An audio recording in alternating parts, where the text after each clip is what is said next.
চলাফেরা করছি, অযথা সময় নষ্ট না করে আস্তে আস্তে পা পা করে বরকতময় মজলিসের ভিতরে চলে আসি।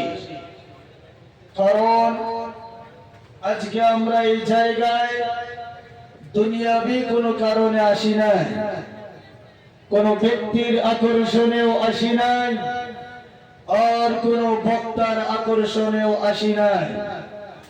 আমরা সকলেই জমা হয়েছি একমাত্র কোরআনুল কারীমের আকর্ষণে। একটু আওয়াজ করে বলি ঠিক কিনা, আরো জোরসে বলেন ঠিক কিনা। কারণ আমরা সবাই গোলাম মুসলমান। মুসলমান তো সবাই। আওয়াজ কমে গেল কেন? সন্দেহ আছে? জি, ভেজাল মনে হয়? কোনো ভেজাল নেই তো? পাক্কা মুসলমান সবাই। তাই সবাই একটু দুহাত উঁচু করে জানিয়ে দেয় আমরা কারা কারা মুসলমান। মাশাআল্লাহ, আল্লাহ পাক কবুল করুন। সকলেই বলি আল্লাহুম্মা আমিন। যিনারা মেনে চলেন একমাত্র আল্লাহর কালাম, তাদেরকেই বলা হয় মুসলমান। আর যারা কোরআনুল কারীমের আওয়াজ শুনে না শোনার বাহানা করে পালিয়ে যাওয়ার চেষ্টা করে, তাদেরকে বলা হয় নাফরমান। তাহলে মাননেওয়ালারা মুসলমান, না মাননেওয়ালারা নাফরমান? আমরা সিম্পল মুসলমান না মাননেওয়ালা মুসলমান? সবাই মাননেওয়ালা। প্রথমে হাত উঁচু করে জানিয়েছি আমি সিম্পল মুসলমান বলেছিলাম, কিন্তু পরে এসে জানলাম মুসলমান যারা মানে তাদেরকেই বলা হয়, আর যারা মানে না তাদেরকে নাফরমান বলা হয়। তাহলে এবার হাত উঁচু করে পাক্কা ইরাদা করে সাফ দিল নিয়ে জানিয়ে দিবেন হুজুর, আমরা এমনি নামে মুসলমান নই, আমরা যারা বসে আছি অরিজিনালে মাননে ওয়ালা মুসলমান। কারা কারা দু হাত উঁচু করে দেখায়? মাশাআল্লাহ, নারে তাকবীর। জোরসে বলি নারে তাকবীর। মাশাআল্লাহ, হাত নামা। সবাই হাত উঁচু করে জানিয়ে দিলেন আমরা গোলাম মাননেওয়ালা মুসলমান। এক মিনিটও লাগবে না, আপনার আমার আসল হয়ে যাবে প্রমাণ কারা কারা এখানে মাননেওয়ালা মুসলমান আর কারা কারা ভেজাল মার্কা মুসলমান। পরীক্ষা হবে ইনশাআল্লাহ। পরীক্ষা দিতে রাজি আছেন তো? নবী পাক সাল্লাল্লাহু আলাইহি ওয়াসাল্লাম জানিয়েছেন আমার মাননেওয়ালা উম্মত যদি হতে চায়, কোরআনের মাহফিলের আদাবটা সুন্নতি তরিকায় চেপে চেপে মিলে মিলে বসে দেখিয়ে দেয়। এবার কারা কারা মানতে স্বীকার করেছে হাত উঁচু করে প্রমাণ করে দেখান যে আমি অরিজিনালি মুসলমান, ভেজাল মার্কা নই। এবার টের পাওয়া যাবে কারা মানে আর কারা মানে না। সবাই আপনার দিকে তাকিয়ে দেখবে যে লোকটা জবানে স্বীকার করেছে, দু হাত উঁচু করে স্বীকার করেছে, কাজে মুসলমান, ভেজাল রয়েছে, ভিতরটা অন্যরকম আছে। তাই যারা হাত তুলেছি তারা তাড়াতাড়ি চলে আসি। আমি সময়, আপনাদের মূল্যবান সময়কে নষ্ট করব না। 12টা পার হয়ে গেছে। আপনাদের অনুমতি নিয়ে যতক্ষণ কথা বলার আল্লাহ শক্তি দেয় ততক্ষণই থাকবো, বেশি সময় নষ্ট করব না। রাগ করলেন নাকি? আওয়াজ নেই, রাগ করেছে? রাগ যদি নাই করে থাকেন তাহলে যারা এগিয়ে আসলেন তারা একটা পুরস্কার নিয়ে বসে যান। দিতে রাজি আছেন? এই পুরস্কার কারো হাত দিয়ে হবে না, এই পুরস্কার নবীর পক্ষ থেকে হবে। মা মিন মুসিবাতি ইসাবু বিহাল মুসলিমু ইল্লা কুফিরা বিহা আনহু হাত্তা শাওকাতা ইশাকুহা। কোন মুমিন বান্দার যদি সামান্য কষ্ট হয়, এই এতটুকু কষ্টের বিনিময়ে আল্লাহ পাক তার গুনাহ মাফ করে দেয়। বলি সুবহানাল্লাহ। আপনারা জায়গা যারা গরম জায়গা ধরেছিলেন, নবীর কথা শুনে গরম জায়গা ছেড়ে দিয়ে ঠান্ডা জায়গা ধরলেন। কিছু না কিছু কষ্ট হয়েছে। নবীর হাদিস সাক্ষী আছে, এই এতটুকু কষ্টের বিনিময়ে যারা এগিয়ে এসেছেন আপনাদের আল্লাহ পাক গুনাহ মাফ করে দিয়েছে, বলি সুবহানাল্লাহ। এই যারা আসেন না এখন এগিয়ে, এনাদের কিন্তু কোনো দোষ নাই। কোনো দোষ আছে? আমার কথা বুঝেন তো নাকি? অসুবিধা হয় না? বহু কষ্ট করে সফর করে আসতেছি, ফ্লাইটে আসার কথা ছিল, ক্যান্সেল মেরে দিয়ে মালদার জমিন থেকে গাড়ি করে চলছি কালকে থেকে। তাই যারা পিছনে বসে আছেন রাগ করবেন না, তিনাদের কোনো দোষ নেই। আসল দোষ হলো আমাদের। বলে হুজুর আমাদের দোষ কি করে হলো? আমার মনে হয় যেনারা এগিয়ে আসেন নাই, জানাদের সামনে জায়গা ফাঁকা আছে, তেনারা আসলেই মানুষ নয়। কেন হুজুর? আমার মনে হয় তেনারা মানুষ রূপে, মানুষ আকারে ফেরেশতা বসে আছে। হ্যাঁ জি, ফেরেশতার কোনো গুনাহ আছে? জি গুনাহ আছে। আমরা যারা মানুষ আমাদের গুনাহ হয়, তা গুনাহ মাফ করার জন্য এগিয়ে এসেছি। আর যেনারা ফেরেশতা গুনাহই নাই এগিয়ে আসবেন কেন কষ্ট করে? ঠিক কি না? আর যদি ভাই মনে করেন হুজুর আপনি অনেক দূর থেকে এসেছেন, আমাকে চিনেন না, তাই আপনি ফেরেশতা মনে করেছেন, কিন্তু এই আশেপাশে যারা বসে আছে আমারই পাশের এলাকার মানুষ, এরা আমাকে ভালো করেই জানে আমি কত নম্বরের মানুষ। জেনে বলেন ঠিক কি না? তাই তো হাত জোর করে অনুরোধ করে বলছি, নবীর কথা মানতে গিয়ে যদি আমার গুনাহ মাফ হয়ে যায়, তাহলে আমার কথা শুনতে হবে না। আমরা নবীর উম্মত, নবীজির কথা মেনে গুনাহ মাফ করে নেই ইনশাআল্লাহ। যাদের সামনে ফাঁকা জায়গা আছে চেপে চেপে বসে যায়। আল্লাহ তাবারক ওয়া তাআলা আমাদের সবাইকে আমার উদ্দেশ্যে শুনবার তৌফিক দান করুন, বলি আল্লাহুম্মা আমিন। أعوذ بالله من الشيطان الرجيم.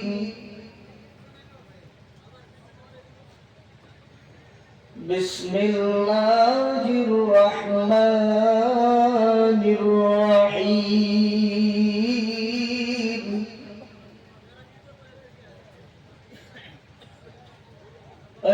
القارعة ما القارعة وما أدراك ما القارعة. صدق الله العظيم. نحمده ونصلي على رسوله الكريم. أما بعد فقد قال الله تبارك وتعالى: أعوذ بالله من الشيطان الرجيم. قد جاءكم من الله نور وكتاب مبين. وقال النبي صلى الله عليه وسلم: اقرأ وارتقي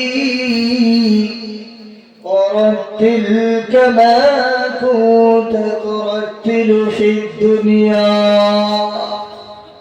فإن منزلك عند آخر آية. وقال تعالى: إن الله وملائكته يصلون على النبي يا أيها الذين آمنوا صلوا عليه وسلموا تسليما সবাই একটু মহব্বতের কণ্ঠে পড়ি আল্লাহুম্মা সাল্লি আলা সাইয়্যিদিনা মাওলানা মুহাম্মদ ওয়া আলা আলি সাইয়্যিদিনা মাওলানা মুহাম্মদ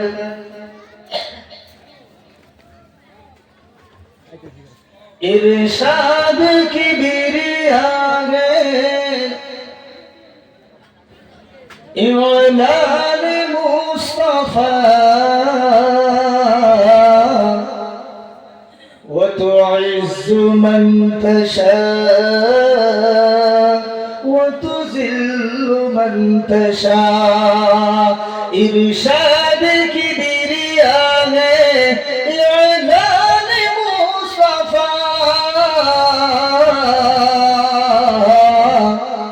وتعز من تشاء وتذل من تشاء এক খোদাকে মানতে হবে যখন বলেছে মুস্তাফা পাথর মেরেছে কেউ বাগানি দিয়েছে শেখা ইতিহাস মনে আছে না নাই এক খোদার দাওয়াত নিয়ে মায়ার নবীজি যখন তাইফ শহরে ঢুকেছেন তাইফ শহরের মানুষেরা ছোট ছোট বাচ্চাদেরকে লেলিয়ে দিয়েছে পাগল ঢুকেছে পাথর মারো আর মানুষের পাথরের আঘাতে নবী কয়েকবার বেহুশ হয়ে গেছেন আর বেহুশ থেকে হুশে আসার পরে নবীজি এই উম্মতের জন্য কোনদিন বদদুয়া করেন নাই নবীজি জমিনে পড়ে আছেন আসমানি ফেরেশতাদের কান্নার রোল উঠে গেছে জিবরিল আমিন দৌড় মেরে বলে ইয়া রাব্বাল আলামিন বিশ্ব নবী এতিম নবী জমিনের এই অবস্থা পড়ে আছেন আসমান থেকে কোনো ফয়সালা আসতেছে না আল্লাহ পাক বলেছেন জিবরিল আজকের ফয়সালা আসমান থেকে নয় আজকের ফয়সালা জমিন থেকে হবে মায়ার নবী আমার মাহবুব আমার রাসূল যেটা বলবেন সেটাই ফয়সালা হবে জিবরিল আমিন ছুটে এসে নবীজির কাছে বসলেন নবীজি যখন হুশে আসলো আসসালামু আলাইকুম ইয়া রাসূলুল্লাহ জিবরিল আমিন সালাম ফিরিয়ে বললেন ইয়া আখি জিবরিল চোখের পানি ছেড়ে দিয়ে বলে ভাই কেমন আছো জিবরিল আমিন বললেন ইয়া রাসূলুল্লাহ আপনি অবস্থায় পড়ে আছেন আজকে আপনার ফয়সালা আপনি যা বলবেন আল্লাহ তাই ফয়সালা করবে একবার শুধু বলে দিন এই তাইফ দেশকে গোটা পাহাড় দিয়ে চাপা দিয়ে উলট পালট করে এদেরকে মাটির সাথে মিশিয়ে দেওয়া হবে ওই দিন নবী আমার জিবরিল আমিনকে বলেছিলেন ভাই আমি যা বলবো উপর থেকে তাই ফয়সালা হবে বলে হ্যাঁ যে তাই ফয়সালা হবে অন্য কোনো ফয়সালা হবে না তখন আল্লাহ বললেন আল্লাহর নবী বললেন ইয়া রাব্বাল আলামিন আমি এর উপরে নারাজ না আপনিও নারাজ হবেন না জোরে বলি সুবহানাল্লাহ কবি গজলের মাধ্যমে এটাই বলছেন এক খোদাকে মানতে হবে যখন বলেছে মুস্তাফা পাথর মেরেছে কেউ বাগালি দিয়েছে শেখা তবু হাসতে হাসতে করেন নবী এই উম্মতের তরে দোয়া وتعز من تشاء وتذل من تشاء ফিরআউন কে ডুবাই আমারে যিনি নদীতে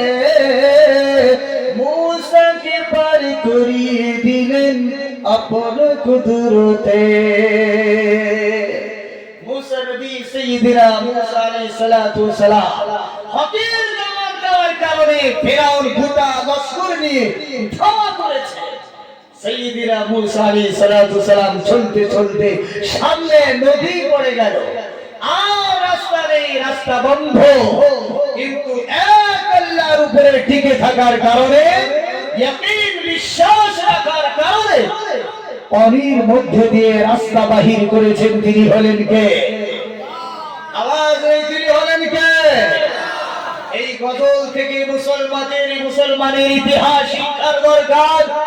এই মুসা শুধু ফিরআউনের যুগে নয়, কিয়ামত পর্যন্ত এইরকম হাজার আপনার ফেরা মুসা আসবে, তার মোকাবেলায় ফিরআউন আসবে। আসবে কি আসবে না? এইরকম মুসলমানের রাস্তা বন্ধ হয়ে যাবে। মুসলমান মনে মনে ভাববে, আমার মনে হয় আর বাঁচার রাস্তা নেই, ঈমান মনে হয় আর বাঁচানো যাবে না। কিন্তু মুসলমান যদি তার ঈমানের উপরে টিকে থাকে, হাজার বন্ধ রাস্তা খুলে দিবেন কে? আওয়াজ নাই, তিনি হলেন কে? তাই কবি বলছেন, পানি কে ডেকে বলে খুদা আপন পথে যা, তুইজ্জু মান তাশা ওয়া তুযিল্লু মান তাশা। এ খুদা अगर तू करम करे ज़बां पे बात ऐसी दे जो दिल पे असर करे। तू समय पर बलागल बिकमालिही कशफत तुजा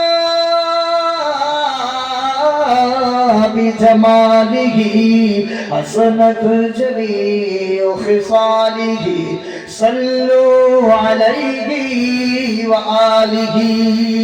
সকলেই বলি সাল্লাল্লাহু আলাইহি ওয়াসাল্লাম। বিশাল ঐতিহ্যবাহী আজকের বাহারুল উলুম আঞ্চলিক হাফিজিয়া কারিগরি মাদ্রাসার 25তম বার্ষিকী এক আজিমুশান দস্তরবন্দি ধর্মীয় জলসার আয়োজিত ধর্মীয় সভা নির্ধারিত নির্বাচিত সম্মানিত মনোনীত জ্ঞানী গুণী স্বনামধন্য সভাপতি সাহেব, মঞ্চে উপবিষ্ট উলামায়ে হযরত, যে সমস্ত উলামায়ে হযরত আমার পূর্বে বয়ান করেছেন কিংবা স্টেজে উপস্থিত আছে, আমি আশা করি সেই সমস্ত উলামায়ে হযরত এই গোলাম মুস্তাফার থেকে বয়সের দিক দিয়ে, শিক্ষার দিক দিয়ে, আমালের দিক দিয়ে, জ্ঞানের দিক দিয়ে আমার থেকে তিনারা অনেক অনেক উঁচু মাপের মানুষ। তাই আমি সেই সমস্ত উলামায়ে হযরতের শানে আমি জানিয়ে রাখছি আদাব, ইহতিরাম, তাজিম ও সম্মান। তৎসঙ্গে এই অত্র এলাকার আমার নওজোয়ান কলিজার টুকরো ভাইয়েরা, যিনারা অত্যন্ত শ্রম দিয়ে মেহনত মুশাক্কাত করে এই বাহরুল উলুম আঞ্চলিক হাফিজিয়া মাদ্রাসার মোহাব্বত দিলের ভিতরে গেঁথে নিয়ে অন্তরে আঁকড়ে ধরে গত কয়েকদিন ধরে মানুষের দ্বারে দ্বারে গিয়ে পয়সা আদায় করে ঠান্ডার দিনে এত সুন্দর একটা বসার জায়গার ব্যবস্থা করতে তারা সচেতন হয়েছে। তাই আমি সেই সমস্ত নওজোয়ান যুবক ভাইদের কারণে জানিয়ে রাখছি ওয়েলকাম, শুভেচ্ছা ও বুক ভরা ভালোবাসা। এবং সম্মুখে বসে থাকা বিচক্ষণ জ্ঞানী গুণী শ্রোতা মণ্ডলীর মাঝখানে আমার আব্বাজানের বয়সে কলিজার টুকরো আব্বাজানেরা, পর্দার আড়ালে বসে থাকা শ্রদ্ধেয়া সম্মানিয়া কলিজার টুকরা আমার আম্মাজানের বয়সে আম্মাজানেরা, সেনেগের ছোট ছোট কুচি কুচি ভাই এবং বোনেরা আমার, মাদ্রাসার সকল ছাত্র বন্ধুরা আমার, আমি সকলকে পুনরায় আবার জানিয়ে রাখছি অন্তরের অন্তরস্থল থেকে ভরা ভালোবাসা এবং এক গুচ্ছ সালামের ডালিয়া। আসসালামু আলাইকুম ওয়া রাহমাতুল্লাহি ওয়া বারাকাতুহু। আপনারা কি রাগ করেছেন নাকি আমার উপরে? জি রেগে আছেন? তাহলে সালামের আওয়াজ পিছনে মনে হয় একদমই ছিল না। আরে হুজুর রাত তো হওয়ারই কথা। আমরা মনে মনে ভেবেছিলাম মুখ্য অতিথি সাহেব 24 পরগনা বারাসাত মসজিদের জামে মসজিদের প্রাক্তন ইমাম সাহেব মনে হয় মোটা দাদা হবে, পাগড়িওয়ালা হবে, পাকা দাড়িওয়ালা হবে। এ তো সামনে বসে গেছেন যুবক ভাইরা বলছে এ তো আমার পাবজি খেলার বন্ধুর মতোই তো লাগছে। হ্যাঁ, এইরকম মনে করে কি রাগ করেছে? আওয়াজ মেরে রেগে আছে?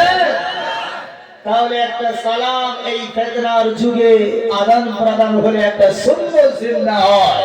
আর একটা সুন্নত এই যুগে জিন্দা করলে 100 খানা শহীদের মর্যাদা পাওয়া যায়। কারা কারা নিতে রাজি আছেন শহীদের মর্যাদা? হাত উঠান। সবাই নেবেন? হাত নামা। তাহলে শহীদের মতো বিড়ালের বাচ্চার মতো নয়, সালামের জবাবটা দিবেন। বাইরে যারা চলে গেছে দৌড়ে দৌড়ে যখন ভিতরে আসে, রেডি আছেন তো ইনশাআল্লাহ? আসসালামু আলাইকুম ওয়া রাহমাতুল্লাহি ওয়া বারাকাতুহু। সমস্ত প্রশংসা একমাত্র মালিক হলেন আমার। এই আওয়াজ হলো না, তিনি হলেন আল্লাহ। কারণ তিনি আমাদেরকে মানুষ বানিয়েছেন, জানোয়ার বানান না। শুধু তাই নয়, আমাদেরকে ঈমানদারের ঘরে পাঠিয়েছেন, পাঠান নাই? আল্লাহ পাক যদি চাইতেন আমাকে জানোয়ার বানিয়ে কিংবা বেদীনদের ঘরে পাঠাইতে পারতেন কি পারতেন না? জোরসে বলেন, পারতেন কি পারতেন না? ঈমানদারের ঘরে পাঠিয়ে কি লাভ হয়েছে আমাদের? সর্বপ্রথম দুনিয়ার যেটা লাভ হয়েছে কি জানেন? ঈমানদারের ঘরে পাঠিয়ে দুনিয়ার আগুন থেকে বাঁচিয়েছেন, বাঁচান নাই? আমরা দেখতে পাই আমাদের দেশে আমার মতো মানুষ যখন চলে যায়, ইন্তেকাল করে, দুনিয়াতেই তাদের নিজেদের মানুষেরা আগুন ধরিয়ে দেয়। দেয় কি দেয় না? আওয়াজ নাই, দেয় কি দেয় না? আমাদের দেওয়া হয়, জলসে বলেন দেওয়া হয়। আল্লাহ পাক আমাদেরকে দুনিয়ার আগুন থেকে বাঁচিয়েছেন আর আখিরাতের আগুন থেকে বেঁচে থাকার জন্য যথেষ্ট সময় এবং সুযোগ দিয়েছেন। এই রকম দয়ালু যিনি দাতা, তিনি হলেন আমার, আরো ধরে তিনি হলেন আমার আল্লাহ। সে আল্লাহর কাছে কিন্তু যেতে হবে, হবে না? হবে না? আল্লাহর কাছে যেতে হবে। যাব না বলা যাবে যে আমি যাব না? আজ পর্যন্ত কারো হিম্মত হয়েছে যে আমি যাব না? এসেছি কার ইচ্ছায়? আওয়াজ নেই, কার ইচ্ছায় এসেছি? আল্লাহর ইচ্ছায়। যাব কার ইচ্ছায়? আল্লাহর ইচ্ছায়। আসলাম আল্লাহর ইচ্ছায়, যাব আল্লাহর ইচ্ছায়। মাঝখানের জিন্দেগি, আসা আর যাওয়ার মাঝখানের জিন্দেগি চলি কার ইচ্ছায়? কদম চলি আল্লাহর ইচ্ছায় চলি? আওয়াজ নাই, চলি?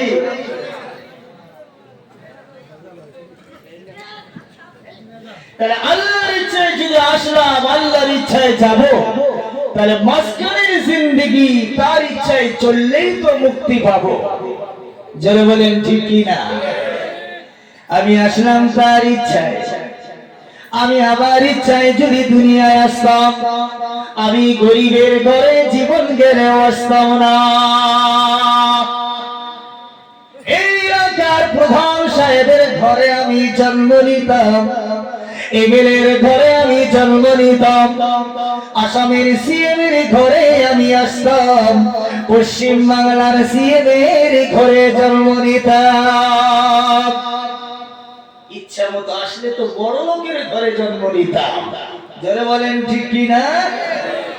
আর যদি ইচ্ছা মতো আমি যেতাম, আমি আমার ইচ্ছা মতো যাব।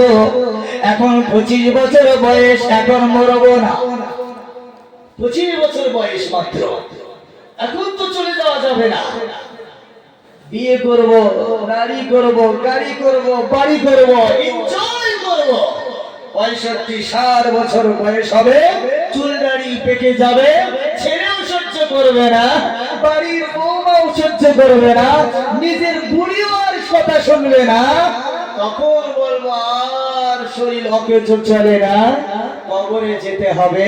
এই রকম সুযোগ কোন মানুষ পেয়েছে? জোরসে বলেন, পেয়েছে? হয় নাই। আর তার কাছে যাওয়ার পরে আমার চেয়ারের গরম, আমি ধনীর বড়, গরিবকে দেখতে পাই না। আমার বড় লোকের গরম, টাকার গরম, দেশের গরম, দশেরও গরম, লাঠির গরম, পাঠির গরম, বাপের গরম, বেটার গরম, চেয়ারের গরম। কবর বলছে একবার চোখ দুটো বন্ধ করে আমার বুকে শো, তোকে বানিয়ে দিব ফুল নরম। নরম হয়ে আসলে পাবি রেহাই, আর গরম হয়ে আসলে উপরে তাকা, চাচা বাঁশ আছে, হবে শুধু পিটাই আর ছাটাই। এইরকম গরমকে যিনি 1 সেকেন্ডে লাগে না নরম করে দিতে পারে, তিনি হলেন কে? আওয়াজ নাই, তিনি হলেন কে? প্রাঞ্জল ভাষায় সেই মহান স্রষ্টার দরবারে শুকরিয়া জ্ঞাপন করি, আলহামদুলিল্লাহি রাব্বিল আলামিন। প্রিয় নবীর শানে সকলেই দরুদ ও সালাম পড়ি, সাল্লাল্লাহু আলাইহি ওয়াসাল্লাম। ভাই আমার, মাইকম্যান ভাই, একটু কমিয়ে দাও, সময়ের বড় অভাব, কথা রাখতে হবে, সময় নষ্ট করা যাবে না, একটু স্পিডে বলতে হবে, নাহলে সময় সাথ দিবে না। একটু কমিয়ে দাও, একটু বাড়ানো থাকলে আওয়াজ টকরাও হবে, বোঝা যাবে না। তৈরি আছেন তো ইনশাআল্লাহ? আওয়াজ নিয়ে রাজি আছেন তো ইনশাআল্লাহ? আল্লাহ পাক কবুল করুন, বলে আল্লাহুম্মা আমিন। ভূমিকায় সময় নষ্ট করব না। আজকে আমরা সবাই জানি এই জলসাটা হলো আজকে মাদ্রাসার জলসা, জোরে বলেন ঠিক কিনা? এই মাদ্রাসায় শিক্ষা দেওয়া হয়, কোন কিতাবের শিক্ষা দেওয়া হয় বলেন? কিতাবটির নাম কি? আওয়াজ নেই, কিতাবটির নাম কি? কুরআন। এ কেমন কিতাব? এই কিতাবের ব্যাখ্যা, এটা আওয়াজ মনে চলে গেছে। এই কোরআনের ব্যাখ্যা, ধ্যানে দিকে যান, মাইকম্যান ভাই আস্তে আস্তে ঠিক করে দেবে ইনশাআল্লাহ। এই কোরআনের ব্যাখ্যা আমি গোলাম মুস্তাফা যদি করি একরকম মজা। আমার বড় ভাই জনাব আলহাজ হাফিজ কারি হাবিবুর রহমান সাহাব, তিনি বলে গেলেন একরকম মজা, কত সুন্দর আওয়াজে বলে গেলেন। এক একটা বক্তা ব্যাখ্যা করে শোনাবেন কোরআন থেকে, এক এক রকমের মজা, আলাদা আলাদা ধরনের মজা। জোরে বলেন ঠিক কিনা? আর জোরে বলেন ঠিক কিনা? এর মজার কোনো শেষ আছে? এর মজার শেষ হবে না। আচ্ছা বলুন তো আপনাদের আগামী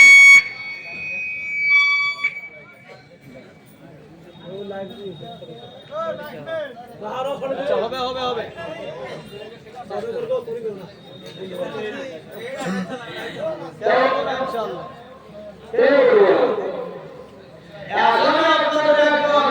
কিছুদিন আগেকার কথা, একজন গায়ক মারা গেছেন, নামটা জানা আছে? কি নাম বলেন? নামটা কি? জুবিন, ঠিক না?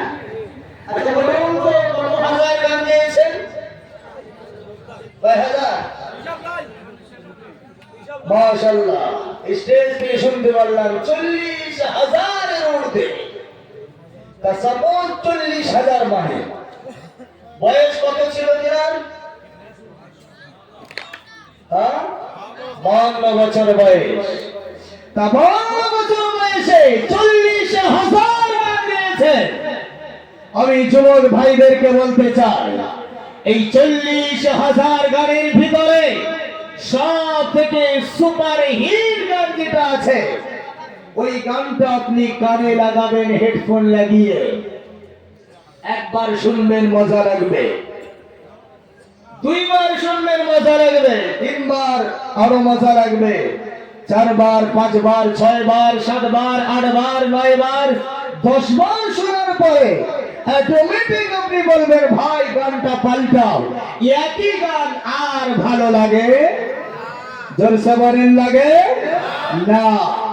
কিন্তু এই কোরআনের বয়স কত? প্রায় 1500 বছর হয়ে গেল, ঠিক কি না? প্রায় 1500 বছর হয়ে গেল। আমি আপনাদের কাছে জানতে চাই, ভাই 52 বছর বয়সে 40,000 গান গাইলেন। সুপার হিট গান 1 বার 2 বার 3 বার 10 বার শোনার পর আর ভালো লাগে না। কিন্তু আমার আপনার নবীজির উপরে যে কোরআনটা নাযিল করা হয়েছে, যে কোরআনের শিক্ষা এই মাদ্রাসায় দেওয়া হয়, যে কোরআনটা গোটা কোরআনটা 12 জন হাফিজে কোরআন মাথায় পাগড়ি প্রদান করা হলো, আপনারা নিজের চোখে দেখতে পেলেন, জোরে বলেন ঠিক কি না? এই কোরআন 3000 বছর পূর্বে নবীজির উপরে নাযিল করা হলো। নবী আমার মসজিদে নববীতে গিয়ে নামাজে দাঁড়িয়ে গেলেন, আল্লাহু আকবার বলে নামাজে দাঁড়িয়ে গেলেন। সাহাবায়ে কিরাম নামাজে দাঁড়িয়ে গেল। বলুন তো সবাই, নিয়ত বাঁধার পর প্রথমেই কোন সূরা পড়েছেন? কোন সূরা পড়েছেন? আলহামদুলিল্লাহি রাব্বিল আলামিন আর রহমানির রহিম মালিকি ইয়াউমিদ্দিন ইয়াকা না'বুদু ওয়া ইয়াকা নাস্তাঈন। নবী আমার সূরা ফাতিহা তেলাওয়াত করতেন। নবীজির যুগ চলে গেল। সাহাবায়ে কিরামরা যখন নামাজে দাঁড়াইতেন এই সূরা ফাতিহাই তেলাওয়াত করতেন। তবে তাবিঈন যখন নামাজে দাঁড়াইতেন তারাও সূরা ফাতিহা তেলাওয়াত করতেন। তাবিঈনদের যুগ যখন চলে গেল, উলামায়ে মুতাকাদ্দিমিনরা একই সূরা ফাতিহা নামাজে পড়তেন। তাদেরও যুগ চলে গেল। উলামায়ে মুতাআখিরিনদের যুগ চলে এলো, তারাও একই সূরা ফাতিহা তেলাওয়াত করলো। আজ থেকে 1500 বছর পরে আপনাদের বাহরুল উলুম হাফিজে মাদ্রাসার মসজিদে ফজরের নামাজে আসবেন, ইমাম সাহেব, এই মাদ্রাসার ইমাম সাহেব একই সূরা ফাতিহা ফজরে পড়বে, যোহরে পড়বে, আসরে পড়বে, মাগরিবে একই সূরা ফাতিহা, আবার ঈশা নামাজের সময় একই সূরা ফাতিহা। 1500 বছর আগে একই সূরা ফাতিহা, 1500 বছর হয়ে গেল একই সূরা ফাতিহা।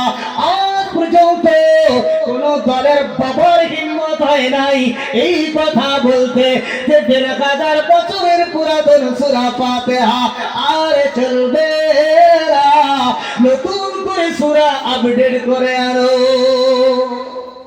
বলেছে আওয়াজ নেই, বলেছে। এই হলো কোরআনুল কারীমের শক্তি, পাওয়া।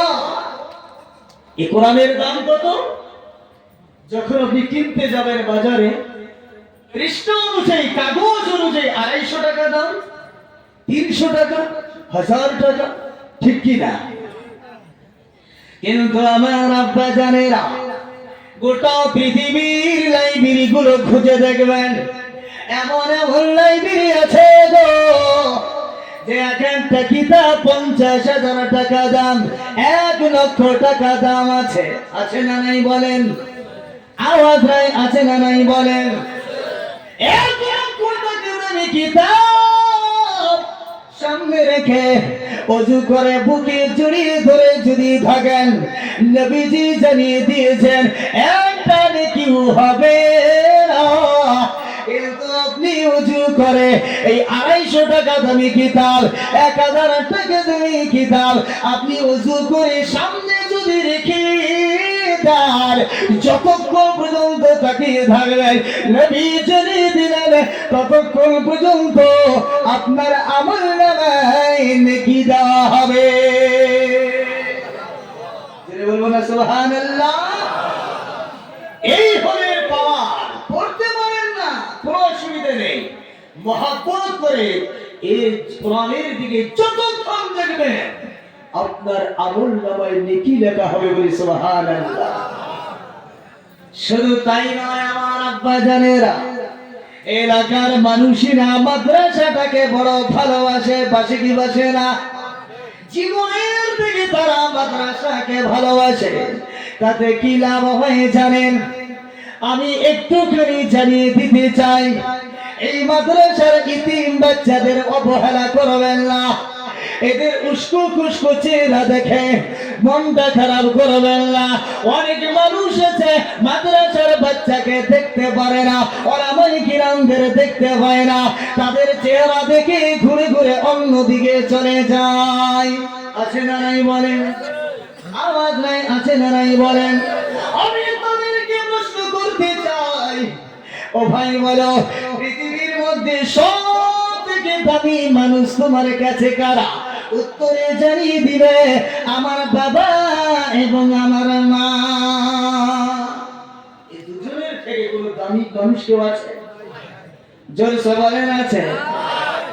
আমি ওই মানুষদেরকে জানিয়ে দিতে চাই যারা হাফিজদের দিকে নাক ছিটকায়, মাদ্রাসাকে যারা ভালোবাসে না, ওলামায়ে কিরামদেরকে যারা ভালোবাসে না, তাদেরকে আমি জানিয়ে দিতে চাই কিয়ামের মধ্যে যদি কলেজের ছাত্র হেঁটে যায়, ইউনিভার্সিটির ছাত্র যদি কোটটাই পরে, ভালো রং প্যান্ট পরে, ফোর হুইলার নিয়ে যদি যায়, এলাকার কোনো লাভ নবী বলেছেন হবে না।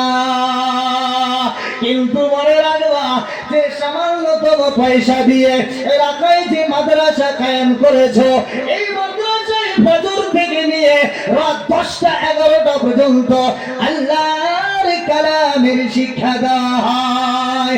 ভাই কি হয় না বলেন? আওয়াজ রে ভাই কি হয় না বলেন? নবী আমার জানিয়ে দিলেন ফজর থেকে কিরাত চালু হয়ে যায়, আসরের নামাজ যখন হয়, আসরের নামাজের পর কিছু ছাত্র আছে মাদ্রাসার মাঠে ময়দানে খেলাধুলা করে, আর কিছু ছাত্র আছে যারা আমার আপনার গ্রামে ঢুকে যায়, ঘুরে বেড়ায়। আছে না নাই বলেন? আওয়াজ নাই, আছে না নাই বলেন?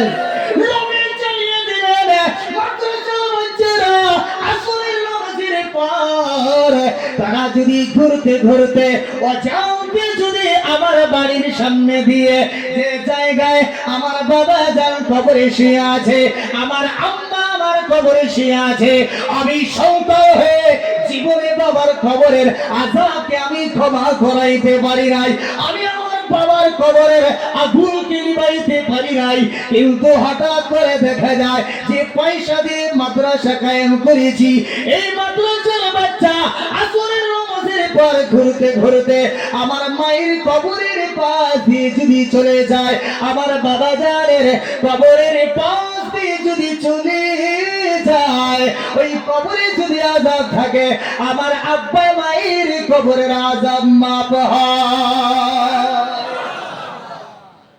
লাভ আছে না? আওয়াজ নেই, লাভ আছে তো নাকি? এই হল কোরআন। এই কোরআনের ভিতরে একটা আয়াত আছে, আমি তেলাওয়াত করব। এমন একটি আয়াত মুফাসসিরিনে কিরামগণ জানিয়েছেন, এই আয়াতটি এমন জামে মানে আয়াত, এই আয়াতের উপরে যদি গোটা পৃথিবীর মানুষ চলে, জীবনে কোনোদিন দ্বন্দ্ব হবে না, ভাই ভাই লড়াই হবে না, বাবা সন্তানের লড়াই হবে না, হিন্দু মুসলিম লড়াই হবে না, এ জাতি ও জাতি লড়াই হবে না, এ গ্রাম পাশের গ্রাম ঝামেলা হবে না, এ জেলা আরেক জেলার ঝামেলা হবে না, একটা দেশ আরেক